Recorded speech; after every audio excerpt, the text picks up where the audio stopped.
FTP நேயர்களுக்கு வணக்கம். இன்று நம்மோட சிறப்பு நேர்காணலுக்காக இணைந்திருக்கிறார் மூத்த அரசியல் விமர்சகர் ரவீந்திரன் துரைசாமி அவர்கள். சார் வணக்கம். வணக்கம். விஜய் அவர்கள் 234 தொகுதிகளுக்கும் வேட்பாளர்களை அறிவித்து தன்னுடைய சூறாவளி பிரச்சாரத்தையும் தொடங்கிவிட்டார். இது எப்படி போக போகுது அப்படின்ற ஒரு பார்வை இருந்தாலும் எப்படி சார் பாக்குறீங்க விஜய் அவர்களுடைய? அவரோட பிறந்த நாள் ஒரு ஆண்டு கள்ளக்குறிச்சி சாராயசாவை காட்டி தள்ளி வச்சாரு. இன்னொரு ஆண்டு அவரோட பிறந்த நாள் 234 தொகுதியிலையும் கொண்டாடப்பட்டதுன்னு புஷி ஆனந்த் தினத்தந்தில பேட்டி கொடுத்தாரு. 35 இடத்துல 35 பேர் தான் அவர் பிறந்த நாளை ஒரு 50,000 ரூபாய் செலவழிச்சு கொண்டாடினா இது 100க்கு 100 உண்மை. அதை நான் அடிச்சேன். 35 இடத்துக்கு மேல நடத்தலப்பா, நீ 234 பொய் சொல்றேன்னு சொன்னேன். அந்த அடிப்படையில 60 கேண்டிடேட் தான் இவருக்கு வெயிட்டா இருக்காங்க. 234 கேண்டிடேட் இவரால் போட முடியாதுன்னு நான் சொன்னது உண்மை. அதுல மறைக்கிறதுக்கு எதுவும் இல்லை. இப்பவும் இவர்கிட்ட இருந்தது மன்றம் மூலமா இருந்தது.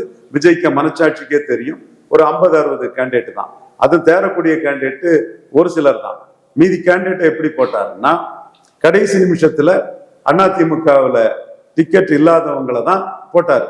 அதுல நான் லோகேஷை சொல்லல. நம்ம சபாநாயகர் மகன் லோகேஷ் இளைஞரணியில ஏதோ பொறுப்புல இருந்தவர், நீலகிரி கேண்டிடேட். அவரே அதிமுக உதறிக்கிட்டு பொறுப்போட விஜய் கிட்ட வந்த இடத்துல அது எடப்பாடிக்கு அடி, விஜய்க்கு பிளஸ்.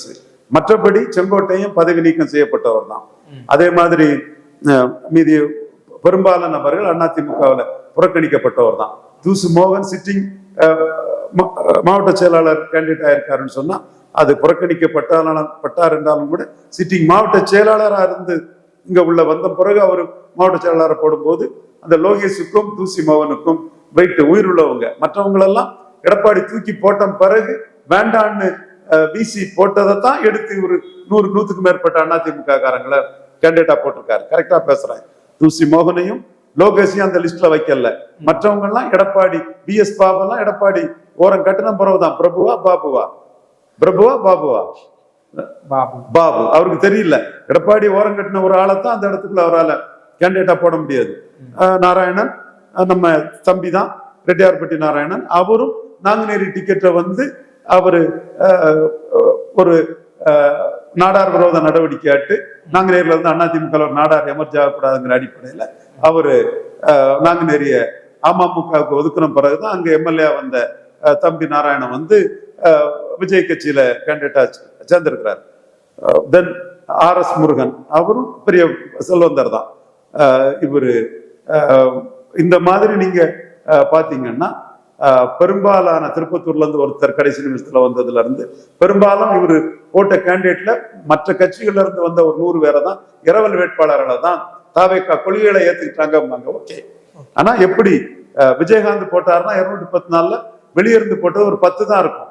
நீங்க வெளியே இருந்து உங்ககிட்ட ஆள் இல்லாம போட்டது 100க்கு மேல இருக்கும். அப்ப 214 போடுறதுக்கு இவர்கிட்ட ஆள் இல்லைன்னு சொன்னது உண்மைதானே? ஒரு பாப்புலாரிட்டியை வச்சு இவங்களெல்லாம் உள்ள கொண்டு வந்திருக்கிறார். இவருக்கு பாப்புலாரிட்டியை வச்சு இவங்களெல்லாம் கொண்டு வந்திருக்கிறார். இவர் மன்றத்துல தாவேக்காவின் தந்தை புஷி ஆனந்த் தான். அவரை டிநகர் கேண்டிடேட் சொல்லும் போது என்ன கைத்தட்டது? அவர் உருவாக்குனது ஒரு 50-60 கேண்டிடேட் தான். அதுக்கு மேல இல்ல. இதுதான் நான் சொல்றேன். நீங்க நகர்ப்புற உள்ளாட்சிங்கும் போது விழுப்புரம் கடலூர்ல தான் நீங்க நின்னீங்க. சோ எல்லாமே நீங்க ஒரு ஜிம்மிக்ஸ் பண்ணி ஒரு தோற்றத்தை கொடுப்பீங்க, பிராண்டிங் பண்ணுவீங்கும் போது நான் 214 சேலஞ்ச உங்களுக்கு கொடுத்தேன். நீங்க கஷ்டப்பட்டு புள்ளப்பிடிக்கார மாதிரி எடப்பாடி தூக்கி போட்டவங்களெல்லாம் வேற வழி இல்லாம கேண்டிடேட்டா போட்டு 214 தவிச்சிருக்கீங்க. இதுலயும் 233 தான். நீங்க 2 நின்று 1 காம்பன்சேட் பண்ணிட்டீங்க. 34 நீங்க 2 தொகுதி நின்று 1 காம்பன்சேட் பண்ணிட்டீங்க. அடுத்தபடியா நீங்க கூட்டணி கட்சிக்கு 3 டிக்கெட் கொடுத்திருக்கீங்க. 1 தினகரனுக்கு கூட்டணி கட்சி தலைவர் முஸ்தபா. தினகரன் அவருக்கு டிக்கெட் கொடுக்கலன்னு நினைக்கிறேன்.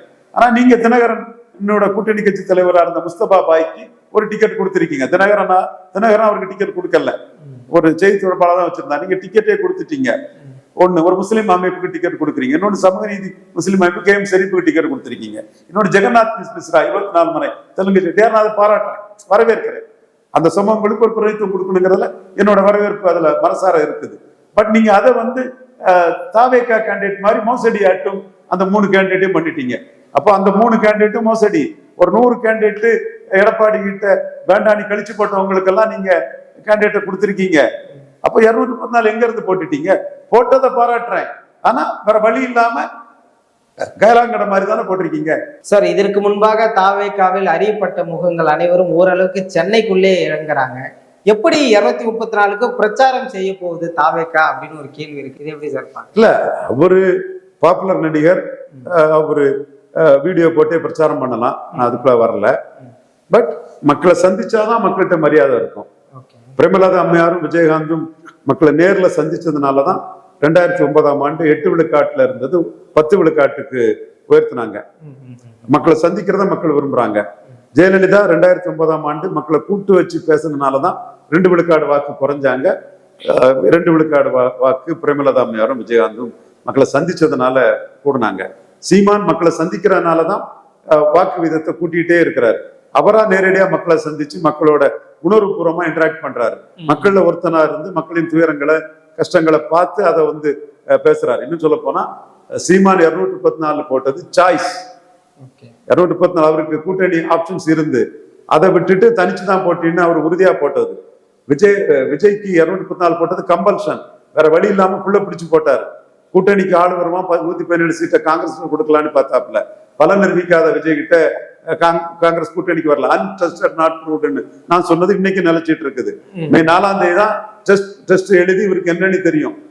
மே 4ஆம் தேதி தான் இவருக்கு ரிசல்ட் தெரியும். இன்னைக்கு ஒரு அன்ட்ரஸ்டட் நாட் ப்ரூவ்டு தான். 234 போட்டுட்டாருங்கிறதுனால டெஸ்டட் லீடர் கிடையாது.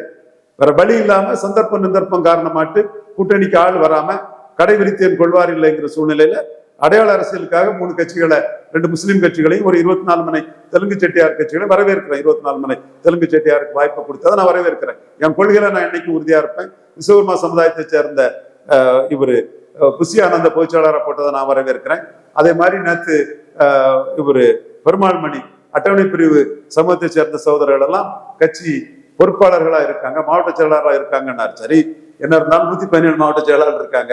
அதுல அட்டவணை பிரிவு சகோதரர்களுக்கும் பிரவித்தம் கொடுத்ததை நான் மனசார பாராட்டுறேன். பெருமாள் மணி சொன்ன அந்த கருத்தை நான் அப்ரிஷியேட் பண்றேன். அது என்னோட உடன்பாடான கருத்து. அதே மாதிரி ஜெகநாத் மிஸ்ராவுக்கு சீட்டு கொடுத்தது எனக்கு வரவேற்கத்தக்கது. ஆனா நீங்க ஏன் மோசடி பண்றீங்க? அதை தாவேக்கா கேண்டிடேட் மாதிரி ஏன் காட்டுறீங்க? அது தப்பு இல்ல. 3 கேண்டிடேட் வெளியே இருந்து பிடிச்சிருக்கீங்க. எத்தனை பேர்னு தெரியல. வரம்பு நாட்கள்ல தான் அந்த 3 கூட்டணி கட்சியும் எப்படி தெரியும். அதே மாதிரிதான் புதுச்சேரியிலையும் 30 அப்புறம் 2 கூட்டணி கட்சியும் அப்புறம் திரும்ப தெரிய வந்தது. இதான் நேர்மையா சொல்லணும்னு தான் சொல்றேன். ஸோ இப்போ அதுக்காக நான் ஸ்ட்ரிக்டா 234 போட முடியாதுன்னு சொன்னேன். 230 தான் போட்டிருக்காங்கன்னு நான் சொல்ல வரல. இதெல்லாம் அளந்து பார்க்க வேண்டாம். 230 போட்டாலே அது பெரிய விஷயம்தான். விஜய் 2 தொகுதி 3 கூட்டணி கட்சிகள்னு சொல்லும்போது 234 போட்டுட்டாங்கிறதே நான் ஏற்றுக்கொள்கிறேன். பட் நீங்க கடன் வாங்கி தான் போட்டிருக்கீங்க. அதிமுக களத்துல பிரச்சாரத்துக்கு போற எடப்பாடி ரொம்ப ஸ்ட்ராங்கா விஜயை எதிர்த்து பேசுறாரு. தாவேக்கா பத்தி ரொம்ப காட்டமா விமர்சிக்கிறாங்க.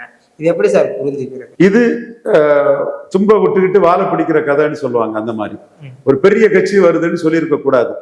இவரை சார்ந்தவங்களை பலன் நிரூபிக்காத விஜய்க்கு 50 சீட்டு கொடுத்தா 40 சீட்டு ஜெயிப்பாரெல்லாம் பண்ணிருக்க கூடாது. விஜய் வந்தா 200 சீட்டுன்னு எல்லாம் பேசியிருக்க கூடாது. விஜய் பலன் நிரூபிக்காதவருங்கிற அந்த என்னோட ஸ்டாண்ட்ல அவர் தெளிவா இருந்திருக்கணும். பலன் நிரூபிக்காதவருக்கு கையில வராத ஓட்டை டிரான்ஸ்பர் பண்ண முடியாது. இனிமேல் மே 4ஆம் தேதி விஜய்க்கு வரும்ல, அந்த ஓட்டு விஜய் மீது பற்றுதல் கொண்ட ஓட்டு, விழுந்த ஓட்டு. இப்ப சீமானுக்கு 8.2 இருக்குதுல்ல, அது விழுந்த ஓட்டு. இததான் நயவஞ்சக நரிகளை போலி கருத்து கணிப்புவாதிகளை பெருச்சாலிய வாழை பிடிச்ச மாதிரி அடிச்சு தூக்குறேன். டே, இது நிஜம். சீமான் எடுத்த 8.2 நிஜம்.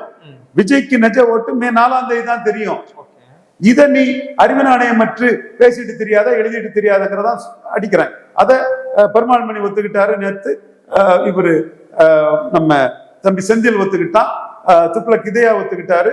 பாராட்டுறேன் அவங்கள. மற்றவங்களும் ஒத்துக்கிடுங்க. நான் அன்டெஸ்டட் நாட்டோடு மே 4ஆம் தேதி டெஸ்ட் ஆகி தெரிஞ்சு போங்கிறேன். இதுவரை நீங்க சீமான் எடப்பாடியை பலகீனப்படுத்தி தான் 8.2 வந்திருக்கிறார். என்னோட சண்டையே இதுலதான், என்னோட பிரச்சனையே இவங்கள்ட்ட இதுதான். நான் என்ன சொல்றேன்னா, ஜெயலலிதா அம்மையார் உயிரோடு இருக்கும்போது சீமான் 1.1 தான் எடுத்தாரு.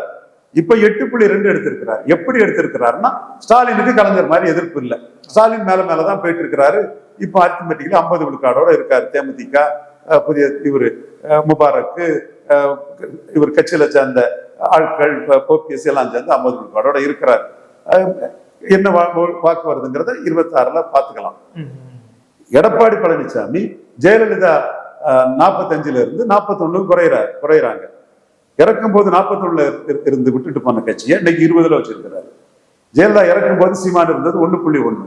ஜெயலலிதா இறக்கும் போது 1.1 இருந்த சீமான் 8.2 வந்துட்டார். அப்போ சீமான் மனச்சாட்சி உள்ள நண்பர்களே, துக்ளக் குருமூர்த்தி அவர்களே, தினமலர் ஆசிரியர் அவர்களே, தினத்தந்தி சிவந்தி பாலசுப்ரமணியன் அவர்களே, இன்னும் எத்தனை பேரை சொல்லிக்கலாம், டைம்ஸ் ஆஃப் இந்தியா மலையாளி நண்பர்களே, உங்களுக்கு சீமான் தமிழங்கனால பொறாமையும் வன்மையும் காழ்ப்புணர்ச்சி இருக்கலாம். பட் உண்மையை நீங்க உணருங்கன்னு தான் என் சகோதரர்கள்ட்ட மலையாளியா இருக்கலாம் நீ.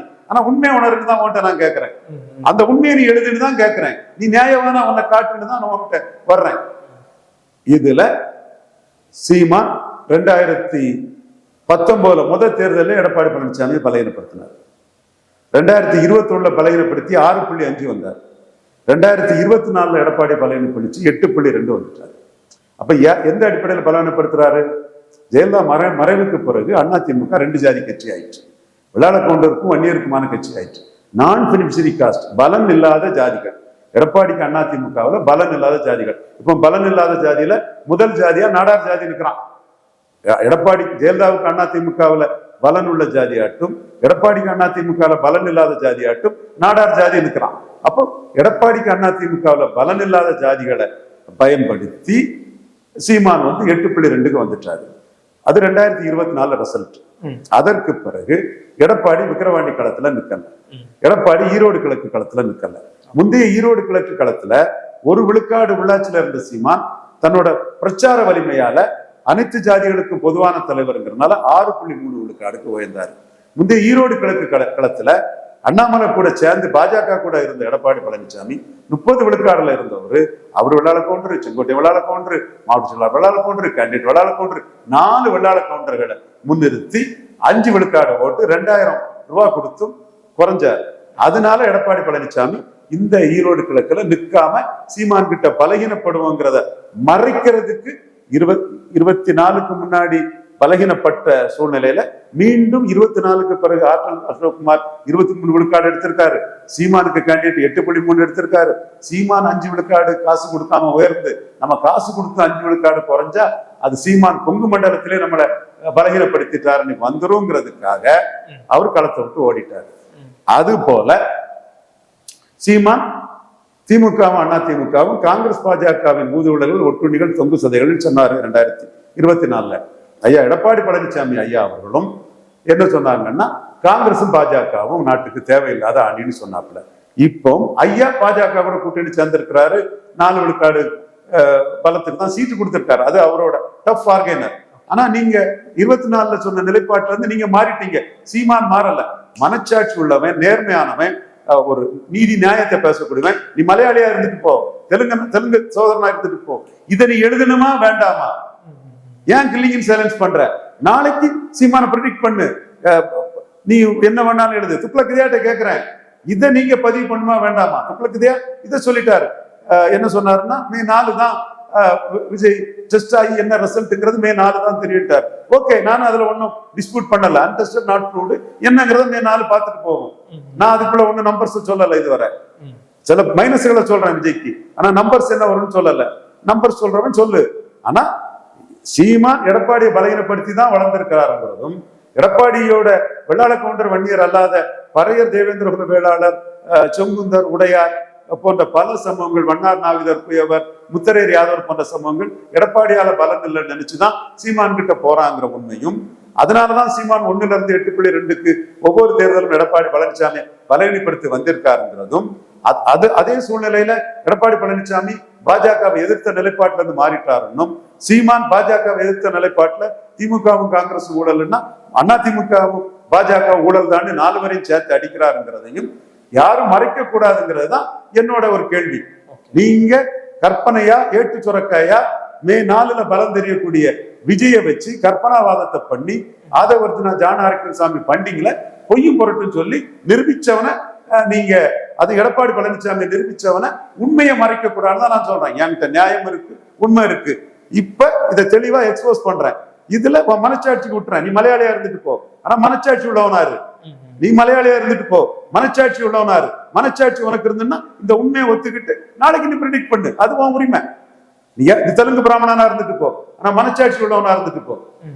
நீ தெலுங்கு தாய்மொழி சகோதரனா இருந்துட்டு போ, என் சகோதரன் தான், எனக்கு ஒன்றும் பிரச்சனை இல்லை. நான் பாராமச்சந்திரன் நாயுடு சிஎம் ஆகணும் தான் 77 என் சின்ன வயசுல நின்று டீனேஜ்ல, அதெல்லாம் எனக்கு மேட்டர் கிடையாது. பட் உண்மை நிலைமையை நீ சொல்லணுங்கிறதுக்கு தான் நான் சொல்றேன். அப்போ விஜய்ங்கிற போலி பிம்பத்தை வச்சு சீமான் எடப்பாடி பழனிசாமியை 3 தடவை பலையப்படுத்தி எடப்பாடி பழனிசாமி லீடர்ஷிப்ல கீழே போன சூழ்நிலையும் சீமான் லீடர்ஷிப்ல ஸ்டெடியா நிற்கிறதையும் களத்துல நிற்காம எடப்பாடி பழனிசாமி போனதும் சீமான் களத்துல நின்று ஸ்டாலினா சீமானான்னு ஈரோடு களத்தை தகவமைச்சதும் பெரியார் மண்ணா பெரியாராய் மண்ணான்னு தகவமைச்சதும் திராவிடமா தமிழ் தேசியமானு தகவமைச்சதும் அதனால வந்த போலரைசேஷன்ல நாயுடுகள் 100 விழுக்காடு ஸ்டாலினுக்கு வாக்களிச்சதும் அருந்ததிகள் 100 விழுக்காடு ஸ்டாலினுக்கு வாக்களிச்சதும் மேற்கு மண்டலத்திலையும் வட மண்டலத்தில் ஒரு போலரைசேஷன் இருக்கிறங்கிறத நீ மறைக்கிறது நியாயம் இல்லை. நான் விக்கிரவாண்டியிலே சொன்னேன் போலரைசேஷன் தான் வரும்னு சொன்னேன், சீமான்டே சொன்னேன். ஒன்னும் உங்களுக்கு பெருசா ஓட்டு ஏறாது, இருக்க ஓட்டை காப்பாத்திட்டா அது பெரிய விஷயம், நீங்க விஜய்க்கெல்லாம் ஓட்டு கிடையாதுன்னு சொன்னேன். அதுதானே நடந்தது. விஜய் 20 விழுக்காடு ஓட்டு இருக்கு, 50,000 ஓட்டு இருக்குன்னு ஜான அரக்கிசாமி சொல்லியும் நோட்டாவுக்கு ஓட்டு குறைஞ்சு போச்ச, திமுகவுக்கு ஓட்டு கூடி போச்ச, போலிங் கூடி போச்ச. அப்ப விஜய் நம்பி ஓட்டு வரலன்னு தான் அர்த்தம். விஜய் நம்பி என்ன ஓட்டு வருதுங்கிறது மே 4ஆம் தேதி தான் தெரியும். அப்போ இந்த விஜயை வச்சு சீமான் எடப்பாடி பலவீனப்படுத்தக்கூடிய அந்த ப்ராசஸ குப்பையை நெருப்ப கொண்டு அணைச்சிட முடியுமா? நெருப்ப குப்பையை கொண்டு அடைச்சிட முடியுமா? முடியாது. நெருப்ப குப்பையை கொண்டு அடைச்சிட முடியுமா? முடியாது இல்ல. அந்த சீமான்ங்கிற நெருப்ப விஜய்ங்கிற குப்பையை கொண்டு அணைக்க பாக்குறீங்க. நான் மீண்டும் மீண்டும் சொல்றேன், விஜய் 214 ஓட்டு போடக்கூடிய ஒருத்தர் வாக்கெடுப்பாரு, அது விஜயகாந்த் நிரூபிச்சிருக்கிறாரு. கமலஹாசன் 39 ஓட்டு நிரூபிச்சிருக்கிறாரு, விஜயும் நிரூபிப்பாரு. ரோட் புலி கெப்பாசிட்டி உள்ளவர் 214 போட்டா ஒரு வாக்கு வலிமை உண்டு, விஜய்க்கு அந்த வாக்கு வலிமை உண்டு. அது மே 4ஆம் தேதி தெரியும். ஆனா உன்னோட மோசடி அரசியல்ல, உன்னோட ஊழல் அரசியல்ல, ஊடகவியலாளர்களை பிராண்டிங்காக 10 கோடி வச்சு நீ பேசக்கூடிய அரசியல்ல நிரூபித்த சீமான எடப்பாடியை தொடர்ந்து பலகீனப்படுத்தி வரக்கூடிய சீமான மறைக்க பார்த்த, அது ஆதவர்ஜுனா எடப்பாடி விஜய் 2 பேருக்கு இடையில கூட்டு சதி பண்ண ரெட்டியார் ஆதவர்ஜுனா கூட்டு சதி பண்ணவரு, தப்பு இல்ல. அவரு விஜய் கூட நிற்கிறாரு, எடப்பாடிய திமுக வீழ்த்து நினைக்கிறாரு, எடப்பாடி விஜய் சேரன்னு நினைச்சாரு, அது பண்ணாரு. பட் இந்த உண்மையை நாம வெளிக்கொணரும் போது ஆதவர்ஜுனாட்ட நியாயம் இருக்கா, ரவீந்திரன் துரைசாமிட்ட நியாயம் இருக்கா? இன்னும் என்னோட டைம்ஸ் ஆஃப் இந்தியா மலையாளி சகோதரர்கள் உனக்கு மனச்சாட்சி இருந்தா யோசித்து பாரு. துக்ளக் குருமூர்த்தியில இருந்து அத்தனை பேரும் யோசித்து பாருங்க, தினமலர் யோசித்து பாருங்க, தினத்தந்தி சிவந்தி பாலசுப்ரமணியத்தை யோசித்து பாருங்க. நான் மீண்டும் குற்றம் சாட்டுறேன், சீமான் எடப்பாடியை பலகீனப்படுத்தி வரக்கூடிய இந்த உண்மை நிலையை மறைக்கிறதுக்கு தான் விஜய்ங்கிற போலி பிம்பத்தை கொண்டு சீமான கில்லிங் சேலஞ்ச் பண்ண முயற்சி பண்ணாங்க. சீமானுக்கு மெரிட்ட மறைக்க பார்த்தாங்க. நான் உண்மையும் நேர்மையுமா சீமானுக்கு மெரிட்ட அந்த இடத்துக்குள்ள சொல்றேன். அது இன்னைக்கு விஜய் 214 போட்டாச்சு. அடுத்து அவரு மே 4 அவருக்கு ரிசல்ட் தெரியட்டுங்கிறத சொல்லும் போது நான் என்னோட கருத்தை இதுல தெளிவா எடுத்து வைக்கிறேன். 100க்கு 100 என் கருத்து சரி. நாளைக்கு உள்ளது நாளைக்கு. சார், சீமான் அவர்கள் என்டிஏ கூட்டணியை பலவீனப்படுத்துகிறார், இதை நான் ஏற்றுக்கிறேன் உங்கள் கருத்து. ஆனா மாற்றம்னு எப்பவுமே இருக்கக்கூடிய அந்த வாக்காளர்கள் விஜயகாந்த் ஆதரிச்சாங்க, கமல் ஆதரிச்சாங்க, சீமானையும் தொடர்ந்து ஆதரிச்சாங்க. இப்ப அந்த 15 முதல் 20 விழுக்காடு இப்ப விஜய நோக்கி போகும் அப்படின்னு அந்த பார்வை இருக்குங்க சார். அது அந்த பார்வை மே 4ஆம் தேதி தெரிஞ்சு போகும். மே 4ஆம் தேதி தெரிஞ்சு போகும், நான் மறுக்க வரல. ஆனா அந்த வாக்காளர் மாற்றம்னு வரக்கூடிய வாக்காளர் அல்ல. எடப்பாடி பழனிசாமியின் ஜாதி அரசியலை அபகரிக்கும் அரசியலை எதிர்த்து சீமான் வளர்றாங்கிறது என்னோட கருத்து. இப்ப நாடார் சமுதாயத்தை எடுத்துக்கிட்டீங்கன்னா, இன்னைக்கு 2096ஆம் ஆண்டு ஜெயலலிதா அம்மையார் வீழ்ச்சி அடை செய்தாங்க. ஜெயலலிதா அம்மையாருக்கு எதிராக கல்ல தூக்கி வீசினது தாழ்நிலை நாடார் தொண்டரான ரவீந்திரன் துரைசாமி அவர்கள் தான். எங்க டீம் தான் பண்ணணும். அது அந்த வார்த்தை இப்ப சொல்ல விரும்பல. அது இன்னொரு என் சகோதர சமூகத்துக்கு எதிராக 30 வருஷத்துக்கு முன்னாடி என் சகோதரன் மேல தடா வழக்கு தொடரப்பட்டது. 12 பேர் தடாவில் பண்ணப்பட்டது. பல கோபங்கள் அடிப்படையில் நான் சொன்னது. அந்த இன்னைக்கு அந்த கசப்பான அந்த வார்த்தைகள் வேண்டாம், சொன்னதுதான். சொல்லணும்னா நான் சொல்றேன், அது 30 வருஷத்துக்கு முன்ன சொன்னது. ஒரு ஜாதி ஆட்சி, கள்ளச்சாராய வாரியால் ஆட்சி, கந்து வெட்டிக்கார ஆட்சின்னு அன்னைக்கு சொன்னேன். இன்னைக்கு பலரும் என்னோட சகோதரர்கள் பலரும் அவங்களோட என்னோட வெல்விஷரா இருக்காங்க, நண்பர்களா இருக்காங்க. நான் எடப்பாடியோட சதி திட்டத்தை முறியடிச்சு அவர்களுக்கே ஆதரவா நான் அன்னைக்கு இருக்கிறேன். அன்னைக்கு 96ல் நாங்க தான் முத அதை ஆரம்பிச்சு வச்சு ஜெயலலிதா வீழ்ச்சிக்கு சரத்குமார் 45 நாள் பிரச்சாரம் பண்ணாரு, ரஜினிகாந்த் குரல் கொடுத்தாரு, எல்லாமே நடந்தது. அதற்கு பிறகு 1ஆம் ஆண்டு ஆட்சிக்கு வர்றதுக்கு ஜெயலலிதா 21 நாடார்களை வேட்பாளராக போட்டாங்க. 21 நாடார்களை வேட்பாளராக போட்டாங்க. அன்னைக்குள்ளத என் சகோதரர்கள் மறந்துருங்க. நம்ம மீண்டும் அந்த கசப்பை வழக்காண்டான்னு என் சகோதரர்கள் சொல்றேன். நடந்த விஷயத்துக்காக நான் சொல்றேன், அவ்வளவுதான். 21 நாடார்களை கேண்டிடேட்டா போட்டாங்க. மில்லரை கூடலூர்ல கேண்டிடேட்டா போட்டாங்க. கொங்கு மண்டலத்துல மில்லர் கூடலூர் நகர செயலாளர் கேண்டிடேட் போட்டு அமைச்சராக்குனாங்க. வளர்மதி ஜெபராஜன் மதுரையில நிறைய நாடார்கள் இருக்காங்கன்னு மதுரையில நாடார்களை மதிச்சு கேண்டிடேட்டா போட்டாங்க. அண்ணாமலைங்கிறவரு இந்த கிருஷ்ணா லாட்ஜிங் எல்லாம் கொஞ்சம் லாட்ஜ் எல்லாம் வச்சிருக்காரு. அவரை தென்காசி கேண்டிடேட்டா போட்டாங்க. தென்காசியில நாடார் எம்எல்ஏ வர்றாரு. அதுக்கு முன்ன பீட்ரோல் கோட்ஸ் வந்தாரு அவரு, இளவாணிய செட்டியாரு. பட் காமராஜ் தொண்டா இருந்தாலும் நாடாருங்கிற மாதிரி தான் தோற்றம் இருக்கும் அவருக்கும். நாடார் எம்எல்ஏ தென்காசியில அண்ணாமலை வர்றாரு.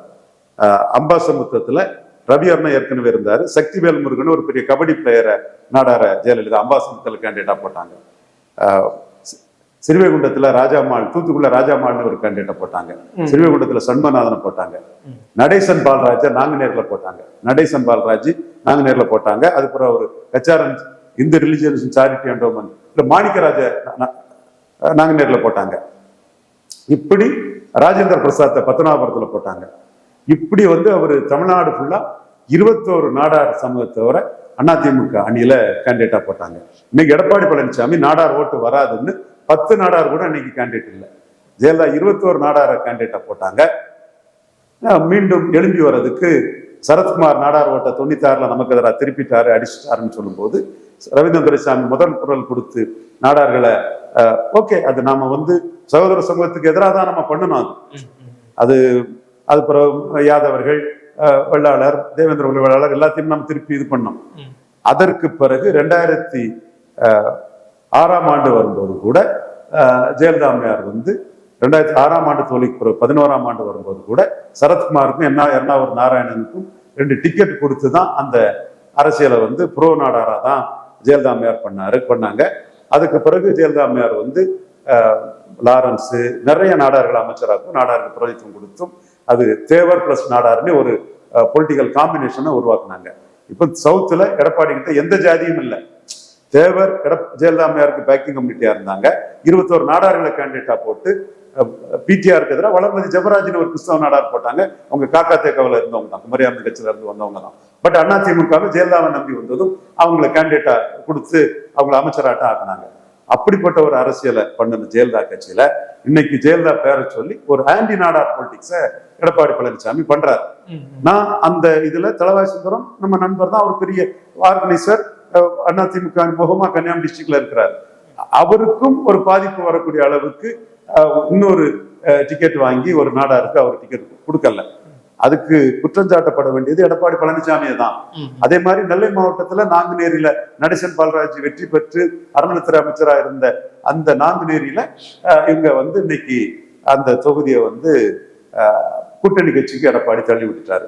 அப்ப நெல்லையிலும் குமரியிலும் நாடார் வேட்பாளர் இல்லாத அளவுக்கு அவர் பார்த்துக்கிட்டாரு.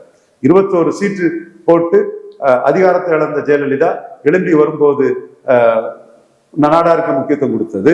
அதுக்கு பிறகு எல்லாத்துக்கும் மேல 96 தொடர்ந்து 2006லயும் சரத்குமார் அடிச்சு சரத்குமார் நாடார் உணர்வுக்கு எதிராக போறாரு, நாடார்கள் வெங்கடேச பண்ணையார் என்கவுண்டருக்காக ஜெயலலிதாவை தோக்கடிக்க முடிவு பண்ணிட்டாரு, சமூக உணர்வுக்கு எதிராக போகக்கூடிய சரத்குமார நாடார்கள் புறக்கணிப்பாங்கன்னு நான் பேட்டி கொடுத்தேன், அடிச்சேன்.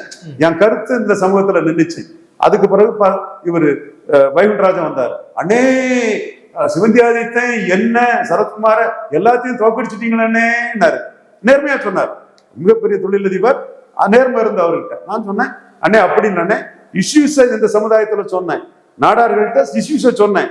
அதனால என் கருத்து வெற்றி பெற்று, இது நான் மட்டுமில்ல, கோசல்ராம், மறைந்த கோசல்ராம், என் தம்பி RSS கண்ணன், நிறைய பேரு. அது மட்டுமில்ல, நாடார் அல்லாத சமூக நண்பர்கள் நிறைய பேர். அவங்க பேரை நான் சொல்ல விரும்புறேன். அவங்க பத்திரிகையாளர்களால பேரை சொல்லாண்டாங்கிற மாதிரி என்கிட்ட கோரிக்கை வச்சதுனால நான் அந்த பேரை சொல்லலை. எனக்காக நேர்மையா நின்று அந்த ஃபைட்டை பண்ணணும் போது அந்த 2006ஆம் ஆண்டும் ஜெயலலிதா வீழ்ச்சிக்கு சரத்குமாரை மீறி நாடார் உணர்வை நாங்க தட்டி எழுப்பணும். 96ல நாங்க தட்டி எழுப்பணும். அன்னைக்கு ஒரு கோபத்துல நாங்க தண்டணும், அது வேற. அந்த சகோதர சமூகம் நாங்க அந்த 30 ஆண்டுகளுக்கு முன்னாள் கூட அந்த வார்த்தைகள் கொஞ்சம் கசப்பு தான். நான் உணர்றோம். இப்போ எல்லாமே இன்னைக்கு நமக்கு 30 ஆண்டுகளை நம்மளும் பண்பட்டுட்டோம், மண்மையாயிட்டோம், நிறைய சகோதரர்கள் இப்போ இன்னைக்கு அவங்களோட ஒரு இதுக்கு என்னங்கிறத நம்ம அறிவு ஆற்றலும் தொடர்பு மூலமா நம்ம ஒர்க் பண்ணக்கூடிய அளவுக்கு வந்துட்டேன்னு வைங்களாம். அது ஒரு அன்னைக்குள்ள இது 96. 2006 சரத்குமார் சிவந்தி ஆதித்தன் வைகுண்டராஜனுக்கு வேல்யூவோட நம்ம கருத்துக்கு தான் வேல்யூ நம்ம நிரூபிச்சோம். அதுக்கு பிறகு ஜெயலலிதா வந்து நாடார்கள் தென்னிந்தியா வேண்ட அரசு மரபுன்னு சொல்லி 2011 அவர் அங்க இது வந்தாங்கன்னா மீண்டும் எழும்பி வரும்போது நாடார் சமுதாயத்துக்கு பெரிய முக்கியத்துவத்தை கொடுத்துதான் 2096 விழுந்தவங்க இது 2001 எழும்பினாங்க, 2006 எங்களால் வீழ்த்தப்பட்டவங்க 2011 எழும்பினாங்க. சோ அந்த முக்கியத்துவம் வந்து ஜெயலலிதாவால கொடுக்கப்பட்டது. எடப்பாடி பழனிசாமி ஒரு ஆண்டி நாடாருங்க லெவல்ல செயல்படுறாரு. ஏற்கனவே நாங்க டிக்ளேர் பண்ணி தம்பி முதன் பழனிசாமி தனிப்பட்ட முறையில அந்த தம்பி மேல எனக்கு எந்த இதுவும் கிடையாது. ஐயர் நாடார என்ன செய்யணும்னு கேட்டார். ஐயர்ன்னு சொன்னது குருமூர்த்தி ஐயா, சத்திரியன் குருமூர்த்திய. நாடார்னு சொன்னது என்ன? அப்ப அந்த தம்பிக்கு வந்து 2024 நம்ம சவால் விட்டு 3 நாடார் தொகுதிகளில் டெபாசிட் இழக்க வைப்போம்னு சொன்னோம். திருநெல்வேலி, தூத்துக்குடி, கன்னியாகுமரியில். அதே மாதிரி நம்ம செய்தோம். இன்னும் சொல்ல போனா சர்வே நண்பர்கள் சோசியல் ரியாலிட்டி தெரியாம நாடார் சமுதாயத்துல ரவீந்திரன் துரைசாமி டீம் நிறைய நண்பர்கள் நாடார் சங்க தலைவர்கள் இருக்கக்கூடிய சக்தி தெரியாம 35 விழுக்காடு ரெட்டால வரும்னு சொன்னானே பார்க்கணும். திருநெல்வேலியில என்ன வந்து 8 விழுக்காடு வந்து. அப்ப எங்க கருத்து நாடார் சமுதாயத்துல எடுபட்டது. இப்பவும் நாங்க வந்து எடப்பாடியோட நடவடிக்கையை நாடார்கள் மத்தியில கொண்டு போய் சேர்க்கிறோம். அது இந்த தேர்தலில் ஒரு பெரிய தாக்கத்தை ஏற்படுத்தும். நாங்க யாருங்கிறத இப்பவும் நாங்க நிரூபிப்போம். நாடார் தொழிலதிபர்கள் அவன் லாபத்துக்கு தான் நிற்பான். ஆனா ரவீந்திரன் துரைசாமி நாடார் சமுதாயத்தின் பெருமைக்காக நிற்பான். தடாவுல கராத்தே செல்வின், ஜெயக்குமார், பகலவன், உதயசூரியன், ஜப்பான் 12 பேரு கைது செய்யப்பட்ட போது அன்றைக்கு அதிமுக அரசை எதிர்த்து போர்க்கொடி தூக்குனது ரவீந்திரன் துரைசாமி டீம் தான். உண்மை. அன்னைக்கு டாக்டர் ஐயா கூட துணைத் தலைவராக இருந்தேன், அரசியல் தலைமை குழு உறுப்பினராக இருந்தேன். பாமக பேக்கிங் எனக்கு இருந்தது. அந்த பேக்கிங் இருந்ததுதான் ஐயாவுக்கு நான் நன்றி தெரிவிச்சுக்கிறேன். பாமகவுக்கும் ஐயாவுக்கு நான் நன்றி தெரிவிச்சுக்கிறேன். அதுலதான் என்னால போராட முடிஞ்சது. அந்த அனுபவம் தான் நமக்கு அந்த போராட்டவாதியாட்டு நம்மளை உருவாக்கிச்சு. அதாவது தமிழக அளவுக்குள்ள ஒரு முடிவு எடுக்கும் போது பாமக துணைத் தலைவராக இருந்தது நமக்கு ஒரு பலனா இருந்தது. அப்போ இந்த சமுதாயத்துக்கு தெரியும் ரவீந்திரன் துரைசாமி சுயநலம் இல்லாம இந்த சமுதாயத்தின் நன்மைக்கு எதுன்னு சொல்லுவான்னு தெரியும். அந்த வகையில இந்த சமுதாயம் ஒரு விழிப்புணர்வு உள்ள சமுதாயம். எது சரி எது தவறுன்னு அவனுக்கு பொருத்தி பார்க்க தெரியும். அதனாலதான் 2006 ஆண்டு சிவந்தி ஆதித்தன், சரத்குமார், தென் வைகுண்டராஜன் இவங்களை மீறி என் கருத்து இந்த சமுதாயத்துல நிலை பெற்றது. இப்பவும் இந்த சமுதாயம் வந்து எடப்பாடி பழனிசாமி தலைமைக்கு எதிராக இருக்குது. 2026 அதோட ரிசல்ட் உங்களுக்கு தெரியும். நிச்சயமா சார், பல்வேறு விஷயங்கள் பேசணும், தொடர்ந்து பேசணும் சார். நன்றி.